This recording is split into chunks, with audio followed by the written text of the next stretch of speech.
En Mañanas Blue, cuando Colombia está al aire. Hoy es 4 de diciembre, les recordamos, y estamos en Día de Paro Nacional. Nos conectamos a través de Facebook Live a esta hora también, porque tenemos invitados en cabina para hablar de una de las motivaciones que tiene a la gente en las calles hoy. Y es un tema que tal vez a veces no discutimos mucho, y es el de la educación.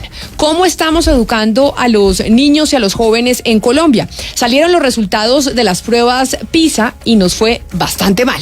Y los que están en las calles, en su mayoría también son estudiantes universitarios, pero la mayor cantidad del presupuesto para educación se va para cursos mucho más tempranos, para primaria y secundaria, más que para educación profesional. Por esa razón, hoy quisimos invitar a expertos en el tema, a profesores y pedagogos que saben de lo que está pasando con la educación en Colombia precisamente. Y hoy aquí en cabina me acompaña don Carlos Silva, es el rector del Gimnasio Indoamericano. Profesor Silva, mil gracias por estar aquí con nosotros. Bienvenido. Al contrario, muchas gracias a ustedes por la invitación y muy feliz de estar acá. Mire, cuando usted como rector de un colegio, como un rector de un colegio en Colombia, cuando escucha los resultados de las pruebas PISA, cuando ve que estamos teniendo problemas nosotros o nuestros niños en cosas tan básicas como la comprensión de lectura, usted como académico, como pedagogo, ¿qué piensa? Pienso que todavía hay esperanza, Camila. Solo hay que trabajar diariamente. Mire, yo hago parte del Colegio Gimnasio Indoamericano, que es una institución privada, sí, muy pequeña, de preescolar y primaria, precisamente premiada en el año 2010 por nuestra Secretaría de Educación, por nuestros procesos de lectura, escritura y oralidad. En una de las cosas que nos rajamos. En las que estamos fallando, efectivamente. ¿Pero por qué fuimos premiados? Porque nosotros tratamos de que los niños y las niñas conviertan no en obligación, sino en hábito esta maravillosa aventura que es la lectura. Y no solamente la lectura, sino la escritura y la oralidad. Es decir, poder sustentar todos nuestros discursos, poder sustentar todos nuestros saberes de una manera lúdica, de una manera que sea verdaderamente accesible a todas las esperanzas de un niño o una niña que llegan a una escuela que debe ser una escuela feliz. Eso, siempre hablan de que los niños tienen que ser felices en los colegios. ¿Y no son felices los niños en los colegios en Colombia? Lamentablemente no en todos, porque lo que pasa es que nuestro modelo pedagógico de hace muchos años para acá todavía está fundamentado en algunos presupuestos del siglo XX y del siglo XIX, donde la verticalidad a veces es la que impera, es decir, el adulto es el que sabe y el niño es el que no sabe y al que hay que llenarle de conocimientos, cuando es todo lo contrario. Es el niño el que trae ya unos saberes y hay que potencializárselos, hay que ayudárselos a explorar. Y en el Indoamericano lo hacemos a través del arte. Por eso nuestro PEI es así, educación y arte en la infancia, para no postergar más la esperanza. Porque siempre he dicho, a veces nos dicen desde nuestros abuelos del siglo XIX y del siglo pasado, yo tengo la esperanza que algún día, no, la esperanza no es que algún día, ese algún día tiene que ser en el aquí y en el ahora. Educar a través del arte, que incluso en los países desarrollados como Finlandia se están enseñando las ciencias duras a través del arte, como las matemáticas. Exactamente, una de nuestras áreas se llama así, artemáticas. Una maestra, compañera nuestra en el año 2006, se graduó de la Universidad Distrital con su tesis que la hizo en el colegio, se llamaba Artemáticas, donde fundimos, donde tomamos todas las áreas del conocimiento y a través de la piel, es que eso ya lo sabían los presocráticos, nada llega a la cabeza, nada llega al cerebro sin antes haber pasado por los sentidos. Y entonces en el siglo pasado a nosotros nos ponían en esta belleza de cuadernos, por ejemplo, a cuidarnos para que las puntas no se nos... Las márgenes rojas. Claro. Y entonces... para que no, sí, margen roja le tocaba hacer a uno para no salirse de la margen. Camila, títulos con rojo y el texto con azul. Y entonces uno por estar pensando, estamos en Facebook Live, claro, ¿cierto? Que sí. Entonces, ahí está su cámara. Por estar pensando en cambiar esto y en cambiar esto, entonces, claro, estábamos solamente pensando en la forma y llenábamos cuadernos y el contenido, ¿qué? Entonces ahí el niño se alejaba del placer del conocimiento, de la aventura de saber cosas del mundo, porque, como le digo, se lo estaban implementando, se lo estaban unos adultos imponiendo, sí, unos adultos que se supone que sabían. Entonces ahora la idea es que haya siempre un diálogo intergeneracional para que la lectura En el caso nuestro, todos los días leemos un cuento y entonces vamos diciendo, por ejemplo, que en el año 2018 leímos 229 cuentos durante todo el año para 22.671 niños. Por eso fue que nos dieron el premio en el 2010, porque esto los venimos contando desde el año 2002, pero que los podamos evidenciar desde el año 2008. Me acompaña el profesor Andrés Cubides. Profesor Andrés, ¿cuántos cuentos leímos este año? A ver, 216 cuentos. Pero mire, permítame porque también lo está acompañando profesor Carlos Silva, aquí con nosotros en esta transmisión, el profesor Julián de Zuviría, experto en educación y director del Instituto Alberto Merani. Doctor de Zuviría, mil gracias usted también por conectarse con nosotros a esta hora y bienvenido a Mañanas Blue. Bueno, muy buenos días, un cordial saludo a ti, a todos quienes en este momento están escuchando y están viendo por redes. Pero mire, doctor de Zuviría, si yo le pregunto, hoy estamos en paro, es 4 de diciembre, los estudiantes iniciaron este paro también ya hace más de un año, las movilizaciones sociales, los estudiantes universitarios, porque quieren una mejor calidad de la educación superior. Y uno se pregunta, ¿pero de qué nos va a servir una mejor calidad de la educación superior si los que están llegando a las universidades están saliendo mal preparados de los colegios porque ni siquiera saben leer bien? Bueno, los estudiantes tienen toda la razón de salir a la calle porque en Colombia la inversión en educación superior venía cayendo de manera muy preocupante y los pocos recursos que había se le estaban destinando a un número muy pequeño de estudiantes mediante un programa como Serpi lo Paga, que destinó 4 billones de pesos para 39.000 estudiantes. Y ahora vuelven a la calle porque de los distintos puntos acordados con ministra y presidente a bordo, hay uno en el que se les ha incumplido, que es los recursos para la ciencia. Entonces, ellos tienen razón, pero el tema que hoy nos convoca es el problema tan delicado de la muy baja calidad de la educación. Los alumnos colombianos leen muy mal. 1 de cada 100, tan solo alcanza nivel de lectura crítica, es decir, ubica debilidades en un texto, ubica que no hay argumento, que hay ideas que dejaron sueltas o que hay argumentos que contradicen la tesis, 1 de cada 100. Y 50% de los estudiantes en grado 9, después de llevar 10 años en la escuela, no entienden absolutamente nada, no pueden inferir las ideas. Esto muestra un problema crítico. Claro, y uno se pregunta, entonces, ¿eso a qué se debe? ¿A qué se debe que estemos tan mal en nuestro sistema educativo que ni siquiera estamos enseñando a leer bien a nuestros niños? Se debe a que el currículo colombiano es de los más atrasados de América Latina. Tenemos un currículo totalmente fragmentado. Un joven de grado 11 ve 15 asignaturas y dentro de cada una de ellas está habiendo múltiples particularidades, o sea, está equivocado pedagógicamente ese currículo, no se ha articulado en torno a competencias transversales, como hizo Chile en 1998, que fue que todos los docentes de todos los cursos, de todos los grados y áreas, desarrollan pensamiento y lectura. Sí. Eso no ha pasado en Colombia. Ese es un primer factor. Un segundo factor es la formación de los docentes.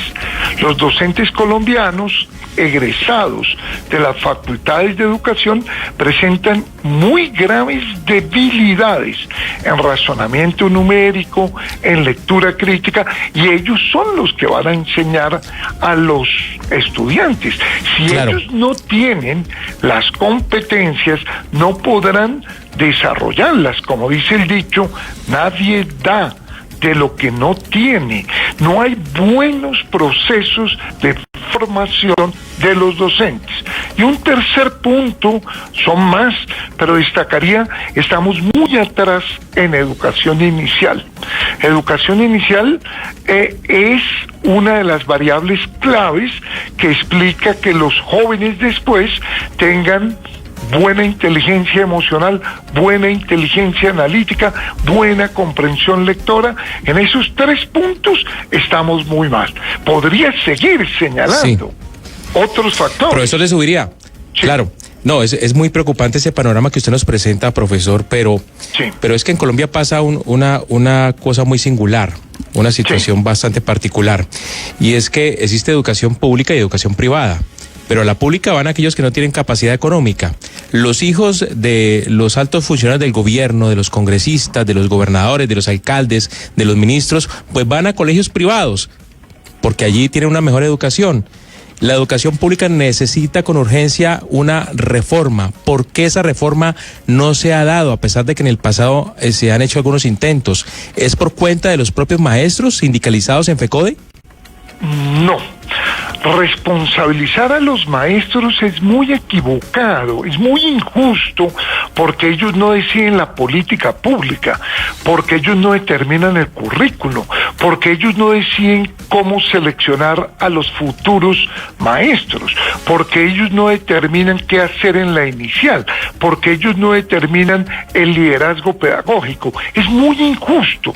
Ellos tienen una cuota de responsabilidad, pero la responsabilidad fundamental es la falta de política de Estado en Colombia.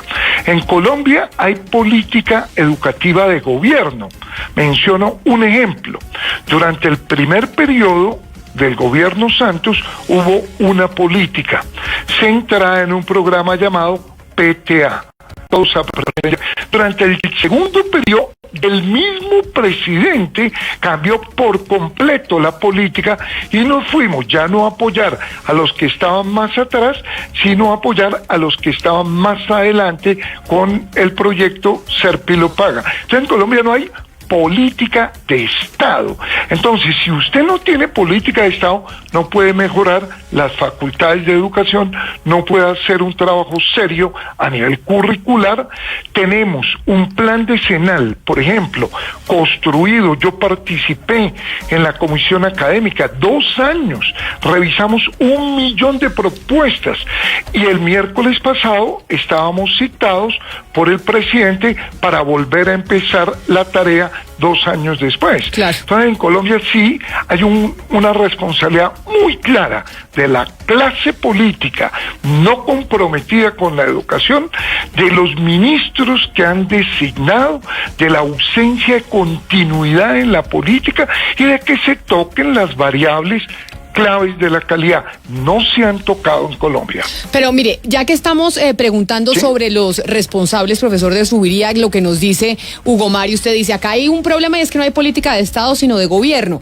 Ustedes, hay muchos que dicen, bueno, pero es que también los profesores, FECODE se va a paro, y entonces por eso no mejoramos la educación. Pero quiero preguntarle a usted, profesor Carlos Silva, sobre lo que nos dicen muchos oyentes que lo están viendo y que los están escuchando. Por ejemplo, María Cruz Quiroga dice, los papás también tenemos una gran responsabilidad, porque si el profesor exige, los papás atacamos al profesor. Y en esa misma línea nos dice Diana Gutiérrez, los colegios creen que a punta de tareas los niños aprenden, mas no les enseñan a construir un pensamiento estructurado, y lo peor es que si no hacen la tarea es culpa de los papás. Y por último, dice Gloria Mireya Cárdenas, y dice, el problema no son solo los docentes, también son las nuevas tendencias en donde el profesor ni siquiera tiene autoridad. Exactamente, sí, qué bueno esas observaciones. Mire, yo tengo aquí algunos apuntes cuando pues me dijeron que podía estar aquí, gracias nuevamente. La familia es un factor fundamental, porque si para que el niño chiquito, para que la niña chiquita se quede quieta, le entregamos el dispositivo celular, entonces, y no nos ven leyendo, no nos ven ese sonido tan delicioso, tan lindo para los de mi edad, por ejemplo, que es cuando llega el periódico en las mañanas, ese que lo han mencionado muchos columnistas. Eso para nosotros de mi generación es delicioso, pero el papá, la mamá tienen que mostrarle a su hijo que en la lectura también del papel es algo fundamental, algo especial, y que lo vean y se vuelva un hábito. Y lo otro es que listo, que si tenemos ahora los aparatos tecnológicos, entonces que nos vean la página, y en la página está Don Quijote de la Mancha, que en la página, en el escritorio de nuestro computador, están las letras, está la literatura. Las diferentes formas de leer, entonces hay que imbricarlas, hay que llamarlas, hay que invitarlas también a que se puedan realizar cotidianamente. Pero en esta crisis que estamos teniendo, en este problema educativo, que evidentemente es un problema de política de Estado, como dice el doctor de Zuviría, ¿hay una responsabilidad también de los papás? Es decir, los papás a veces delegan en los colegios absolutamente todo. Pero la calidad de la educación también depende del papá. Depende de la mamá. Y porque es que los padres, la familia, son los primeros educadores. Las instituciones educativas, tanto públicas como privadas, su papá es la continuación de esa educación que se está recibiendo desde la familia. Yo tengo un programa de radio también en una emisora online que se llama Encuentro Radio. Pues colega. Donde animamos esto. Tengo una sección el programa tiene una sección que se llama literatura desde la teta para toda la vida, y es que incluso desde antes de la teta, ¿cierto? Es decir, desde antes de que el niño se esté amamantando en el vientre materno, allí también debe llegar la literatura. Esto parece loquísimo, pero tiene que ser así. Pero una mamá, un papá que solamente le da a sus hijos lo que encuentran ahí en el centro comercial, no, vayámonos a las bibliotecas. En los sábados las librerías están haciendo trabajo, están haciendo cuentería, están desarrollando unos programas interesantes. Sino que hay unas cosas como que de políticas de Estado, como decía el profesor de Zuviría. A mí me invitaron una vez a un picnic literario aquí al Parque Simón Bolívar. Oiga, yo lo digo así coloquialmente, qué barrecara, me voy a encontrar con una cantidad de libros. ¿Y qué encontré? Poquitos libros. Ediciones y del Estado, ediciones muy chiquitas, con letra muy chiquita, sin ilustraciones y claro, pues unos canasticos, algo curiosamente bonito. Pero yo digo, esto no era un picnic literario. Los niños y niñas necesitamos libros también que tengan ilustraciones, que tengan la posibilidad de interactuar con ellos, pero allí eran unas ediciones muy chiquitas, como, bueno, sí. Entonces, digamos, a ese tipo de iniciativas hay que inyectarle también presupuesto. Permítame, porque no solo nos fue mal en temas de comprensión de lectura, sino también nos fue mal en las pruebas PISA en matemáticas. Y también siempre cuando nos comparamos internacionalmente decimos, nosotros en Colombia, comparado con los chinos, con los coreanos, con los japoneses, pues estamos muy atrás en términos de matemáticas. Por eso nos acompaña también en esta transmisión el profesor Javier Arroyo, que es docente experto en inteligencia artificial. Y quizá con esa pregunta le quiero dar la bienvenida a profesor Arroyo, y es, ¿por qué en Colombia entonces a nuestros niños, a los adolescentes, a los jóvenes, pues les va tan mal en matemáticas comparado con los jóvenes del resto del mundo? Hola, buenos días. Muchas gracias por la invitación. En mi opinión, yo estoy ahora mismo en España, que tampoco te creas tú que lo han hecho muy bien en PISA, los resultados no han sido muy buenos, pero ¿cuál es el problema? Y coincido un poco con lo que decía el profesor de Zuviría antes, ¿no? En Colombia yo creo que hace falta un gran pacto político de Estado por la educación, ¿no? Para cambiar precisamente el currículum escolar hacia competencias. Ahora mismo, ¿qué ocurre en Colombia? El currículo de matemáticas está muy sobrecargado de contenidos, entonces eso impide que se profundice en los mismos. Entonces, al final, la forma de enseñarla no está orientada hacia el desarrollo de la competencia, sino está orientada hacia los procedimientos. Es decir, hay una obsesión o una sobrecarga por trabajar la resolución de problemas y no tanto trabajar en la comprensión de los conceptos y del fundamento básico de las matemáticas, ¿no? Y hablando de competencia también me refiero pues al razonamiento, la resolución de problemas, el pensamiento crítico, ¿no? Pues al final esto hace que en pruebas como PISA, que están muy orientadas a ese razonamiento, a esa lógica, los niños colombianos no tengan buenos resultados, ¿no? También otra cosa que señala PISA es el poco uso que se hace en Colombia de las mejores tecnologías que hay a nivel internacional, ¿no? Como puede ser metodologías personalizadas como es SmartTIC, ¿no? Para enseñar matemáticas. Entonces, ¿qué ocurre? Que el profesor, el docente, no puede mandar o no tiene la capacidad, porque humanamente no es posible, no tiene esa capacidad para adaptar el contenido, personalizar el contenido a las necesidades de cada uno. Entonces, pues se va a un ritmo medio que satisface a pocos. Los de arriba tienen capacidad ociosa y los que están más rezagados, pues hagan lo que hagan, no consiguen llegar a ese ritmo medio, ¿no? Entonces, precisamente una de las cosas que identifica PISA es el uso de la tecnología para permitir a cada niño avanzar a su ritmo en función de su capacidad, ¿no? Justamente sobre este tema de la tecnología, yo le quiero preguntar al profesor de Zuviría que pues el mundo ya cambió, no hay enciclopedias de papel, estamos ante un mundo digital y hay un indicador que preocupa mucho global, mundialmente, y es que nada más 1 de cada 10 estudiantes distinguen un hecho de una opinión. Esto no debería ser alarmante en un mundo donde las mentiras falsas abarcan todo y donde ahora, pues digamos, los niños se encuentran frente a un computador y las personas ya no pueden saber qué es verdad y qué es mentira. Sí, realmente es alarmante, es muy preocupante. Han hecho creer a los padres que los niños vienen con un chip incorporado y que son habilísimos a nivel tecnológico. No, desde el punto de vista operativo sí, uno le da un celular y lo resuelve, pero desde el punto de vista conceptual no. Los niños son muy ignorantes, por eso envían una foto sin saber que en internet, por ejemplo, no hay borrador. No, yo creo y quisiera complementar una idea del profesor Arroyo que me parece muy importante en el sentido que la matemática colombiana es profundamente rutinaria, profundamente algorítmica. Yo recuerdo que tuve la más alta calificación en la universidad sin entender absolutamente nada, solo sabiendo que cuando uno tiene que derivar x al cubo, baja ese numerito chiquito que está allá arriba, lo pone aquí al lado y le resta 1 y después pone la x y después a la n-1. Pero sin entender conceptualmente, seguimos en un modelo de transmisión de información, seguimos en un modelo mecánico rutinario. Mientras no enseñemos a pensar a los muchachos, a leer, a interpretar, a debatir, estos van a seguir siendo los resultados. Y un problema grave de Colombia: no reconoce el bajo nivel que hemos alcanzado, porque hay otros que les ha ido muy mal. Perú. Pero si ustedes miran Perú, que fue el último en 2003, hoy nos alcanzó. ¿Por qué? Porque humildemente reconocieron que estaban atrás y comenzaron a trabajar. Nosotros todo el tiempo vivimos diciendo, vamos un poco mejor, vamos mejor, hemos de los que han mejorado. No es cierto. Nuestro ritmo es tan lento que para alcanzar a Chile nos demoraríamos 28 años, no puede con ser. Una condición, que Chile no avanzara, cosa que no va a pasar. Pero mire, me dice acá una oyente, ¿por qué los asiáticos son tan buenos en matemáticas, profesor de Zuviría? Y es que usted dice, sí, y los asiáticos también los enseñan, pues mecánicamente, con una disciplina militar casi. No, eso era antes. Ellos vienen en un cambio. Yo he revisado el caso de Singapur, el caso de Corea. No, ellos cambiaron el currículo, ellos cambiaron. Si no, no tendrían estos resultados. Ellos cambiaron el modelo pedagógico.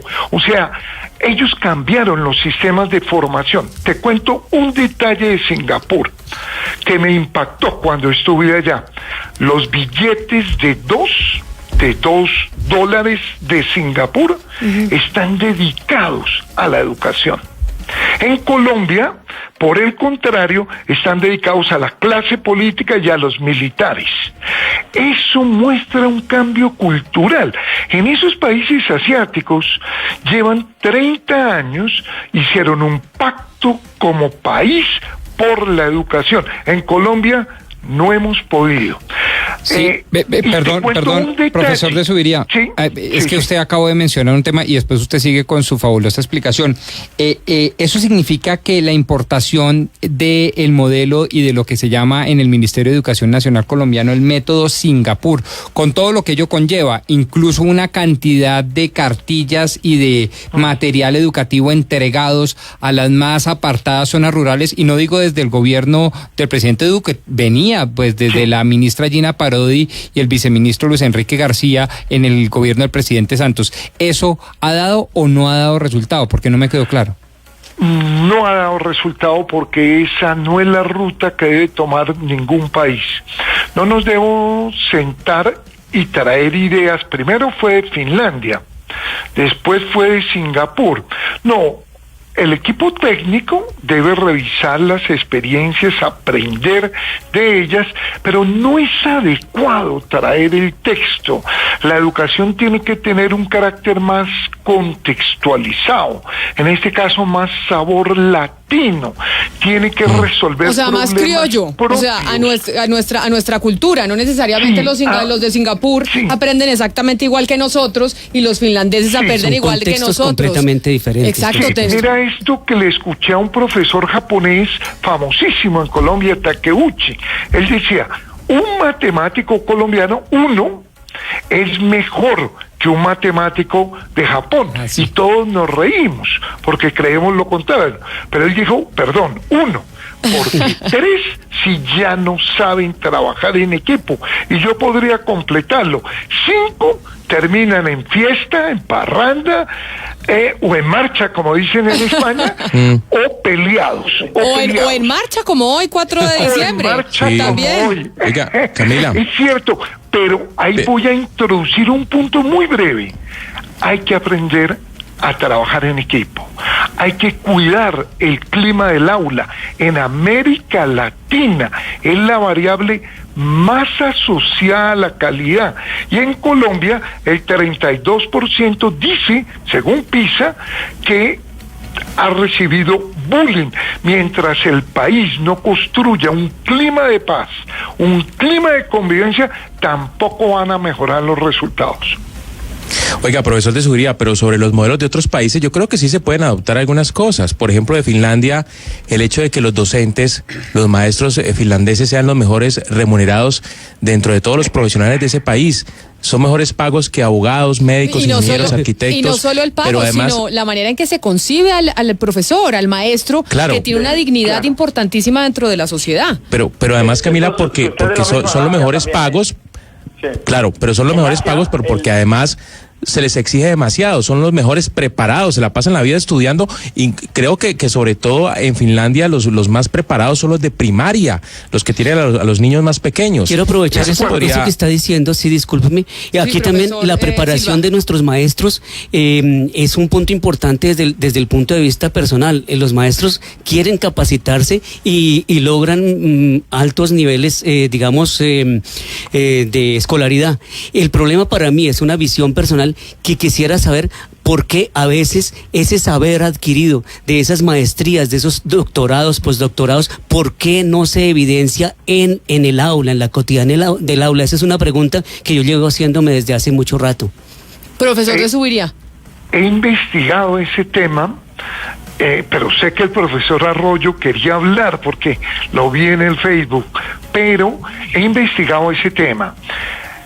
Si un docente hace maestría o doctorado en Colombia y en América Latina, no hay impacto positivo en la calidad de la educación. O sea, que tengamos, es decir, que tengamos profesores con doctorados, con maestrías, sí, eso no implica que sean mejores pedagogos. No implica que sean mejores. En cambio, lo que necesitamos es formación in situ. En vez de que el docente vaya y tome una maestría, que la universidad vaya a los colegios y acompañe los procesos pedagógicos. Eso sí impactaría muchísimo. Ajá. Eso se lo he planteado a todos los últimos secretarios, y es: necesitamos que las universidades vayan a los colegios, acompañen, porque lo que necesita un buen docente es enseñar a leer críticamente, enseñar a pensar, enseñar a convivir, y tristemente eso todavía no se enseña en nuestras maestrías. Ahora, rector Silva, tomando en cuenta lo que está diciendo y la conversación con respecto a los profesores, hay algo que me llama la atención. ¿No será que el profesor no está entendiendo al joven? O sea, ¿hasta qué punto vamos a insistir en que el joven tiene que leer cuando el joven ya no compra un libro sino se lo descarga por Amazon? ¿Hasta qué punto vamos a entender que el joven ya no ve televisión, sino ve Netflix? O sea, ¿hasta qué punto la tecnología y todo lo que rodea al joven también tiene que rodear al profesor para que éste pueda impartir una clase que sea dinámica y no aburrida? Yo tengo la suerte de estar en diferentes contextos. Yo también soy actualmente y he sido durante muchos años catedrático en 3 universidades aquí en Colombia. En la pedagógica actualmente llevo más de 20 años y tengo entonces ese roce también con estudiantes que se están formando como docentes. Y entonces, claro, para ellos es muy fácil hoy en día y me parece excelente, ¿cierto?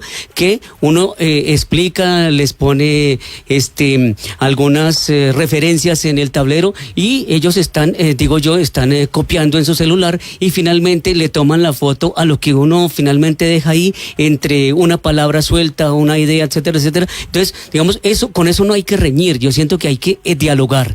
Ya no puedo esperar yo que mis estudiantes, tanto en la universidad como en la primaria o en la secundaria, estén tomando apuntes en el plano gráfico reducido de físico de papel. Pueden estarlo haciendo en sus diferentes percepciones. Pero en este caso, rector, pero en este caso todos los profesores comprenden eso, porque aquí seguimos insistiendo y a lo largo de 40 minutos hemos hablado de que los niños tienen que leer, tienen que inculcarle la literatura. O sea, ¿hasta qué punto hay que obligar a que el joven hoy en día, año 2019, vaya a una librería, compre un libro cuando el joven no está interesado en eso? Es seducir, no sería obligar. Y lo otro sería que cuando se adaptan modelos, no sería adoptar modelos, sino adaptar modelos educativos. Vuelvo a lo que se estaba diciendo atrás con el profesor de Subiría también.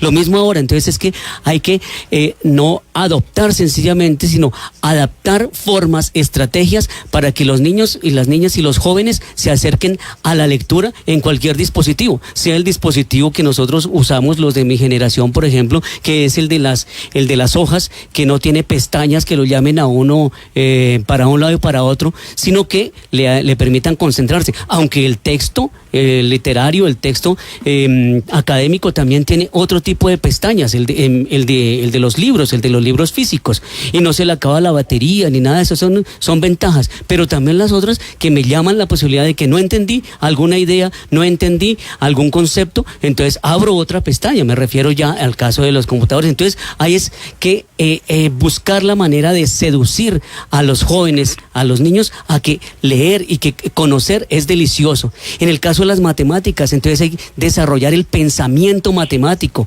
En el caso de las ciencias hay que desarrollar el pensamiento científico, el preguntarse por qué se cae este computador, por qué se cae este vaso. Pero frente a esa pregunta que usted hacía, Gonzalo, me parece, usted está haciendo la pregunta en términos de lectura, pero déjeme preguntarle al profesor Javier Arroyo, que es el profesor de matemáticas además, si eso mismo que está diciendo mi compañero Gonzalo Lázari pasa con los estudiantes cuando se estudia matemáticas, cuando ya lo que se quiere hacer es utilizar los dispositivos y unas aplicaciones que le bajan al celular y no realmente pues el álgebra de Baldor, que fue con lo que nosotros aprendimos, o la regla de cálculo, etcétera, etcétera. Profesor Arroyo.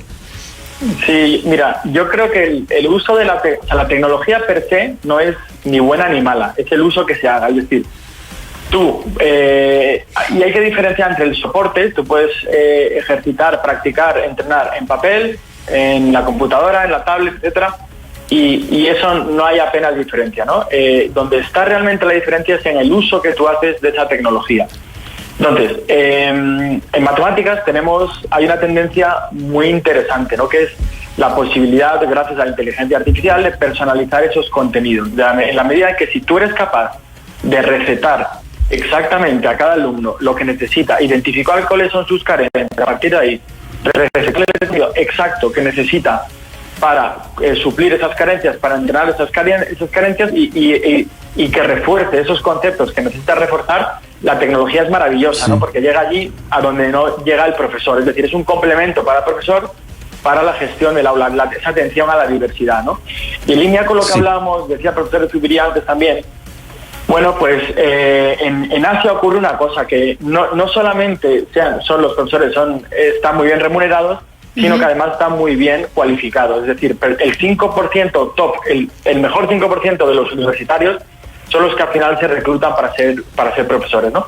Entonces, se hace mucho hincapié no tanto en el aspecto mecánico de la resolución de los ejercicios, sino en la comprensión de los fundamentos. Y eso es fundamental para desarrollar esa capacidad lógica, esa capacidad de razonamiento y ese pensamiento crítico, que es lo que te hace falta para resolver problemas de matemáticas, ¿no? Entonces, volviendo al rol... Sí. Volviendo al rol del profesor, del maestro, yo le pregunto al profesor de Zuviría, ¿por qué en Colombia, ahora después de ver el desastre de las pruebas PISA, y obviamente estamos cuestionando mucho el desempeño de los estudiantes, ¿por qué no miramos el papel de los profesores? Es decir, unos profesores que uno mira, por ejemplo, los de FECODE, los afiliados a FECODE, que no aceptan ni siquiera que sean evaluados. A la hora de decir, van a ser evaluados, se resisten a ser evaluados. ¿Cómo sabe uno qué tipo de profesor está formando a nuestros estudiantes si no pueden ser evaluados porque ellos no aceptan ser evaluados?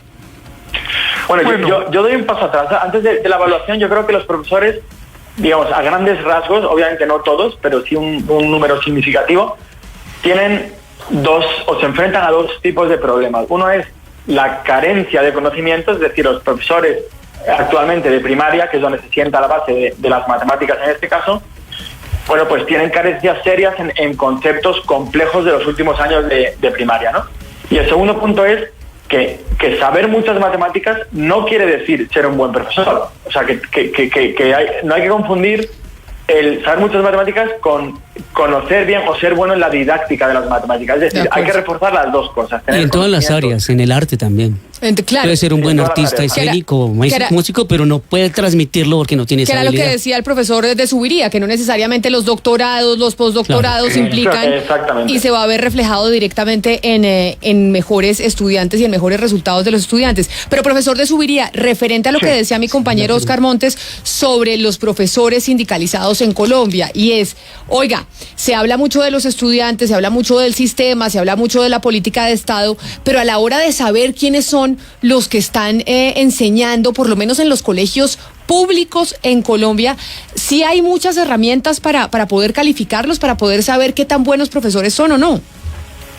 Bueno, todas las pruebas mundiales muestran que una variable es selección, formación y evaluación de docentes. En Colombia hemos fallado muchísimo en selección, en formación y en evaluación. Por eso son los resultados. Sin duda, el sindicalismo actual, a diferencia del sindicalismo de los educadores de los años 80, que hay que decirlo, cumplió un papel excelente liderando el movimiento pedagógico en los años 80 hasta 1994. Desde ahí su papel equivocadamente ha sido en extremo gremial y ha dejado de participar en los procesos de tipo pedagógico. Deberíamos tener buenos sistemas de evaluación docente, sí. El sistema actual, que fue diseñado por el gobierno en acuerdo con los maestros, realmente es muy equivocado. Es grabar un pequeño video y enviarlo. Ese no es para nada un buen criterio para saber qué hace bien y qué hace mal un docente. O sea, en Colombia falla la selección, falla muchísimo la formación, pero también nos falla el sistema de evaluación de maestros. Eso es cierto. Debería haber evaluaciones que nos ayuden a mejorar. Debería haber evaluaciones, como hacemos en los colegios privados, que ubiquen las debilidades, que firmamos compromisos, pero que acompañamos a los maestros para que todas esas debilidades puedan ser superadas mediante procesos de formación. En Colombia, toda la cadena está débil en lo que tiene que ver con docentes. Y hay que mejorar también pues todo el sistema educativo, y esa es la gran conclusión que nos queda de esta conversación, que a mí se me hizo súper cortita, pero ya se nos acabó el tiempo, y es de las grandes conclusiones que me quedan de hablar con usted, profesor Julián de Zuviría, con usted, profesor Carlos Silva, y con usted, profesor Javier Arroyo, que nos acompañaron hoy en esta transmisión. Es uno, que acá necesitamos una política de Estado y no de gobierno en términos educativos. Eso es fundamental.